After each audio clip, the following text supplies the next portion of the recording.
आगरी आणि कोळी लोकांमध्ये लांबच्या प्रवासाला जायचं असेल तर हमखास सुक्या मच्छीची चटणी केली जाते। तर आपण आज ही सुक्या बोंबलाची चटणी कशी करायची ते बघूया।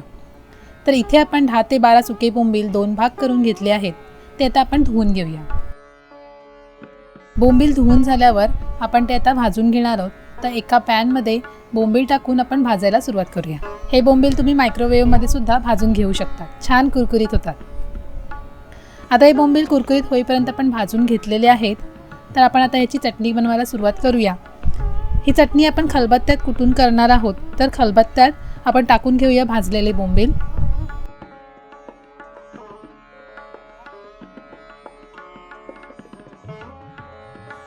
आठ ते 9 लसणाच्या पाकळ्या, 3 ते 4 हिरव्या मिरच्या।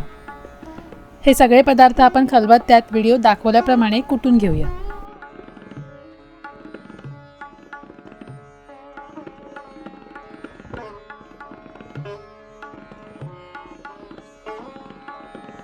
व्यवस्थित हे मिश्रण खाली वर करून आपल्याला हे खलबत्त्यात व्यवस्थित कुटून घ्यायचे आहे।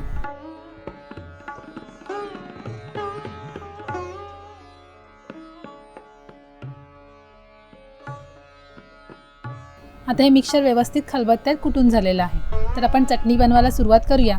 त्यासाठी एका पॅन मध्ये आपण थोडं तेल तापवून घेऊया। तेल तापल्यावर आपण त्यात टाकणार आहोत 2 मीडियम कांदे। कांदे हे आपण पारदर्शक होईपर्यंत व्यवस्थित परतवून घेणार आहोत।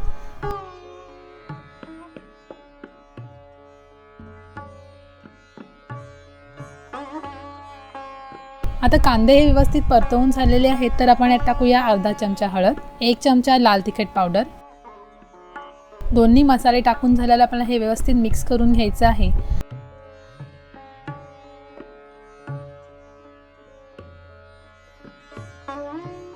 आता हे मिश्रण व्यवस्थित मिक्स झालेलं आहे। तर यात आपण खलबत्त्यात कुटलेले बोंबीलचे मिश्रण टाकून घेऊया व चवीनुसार मीठ टाकून घेऊया।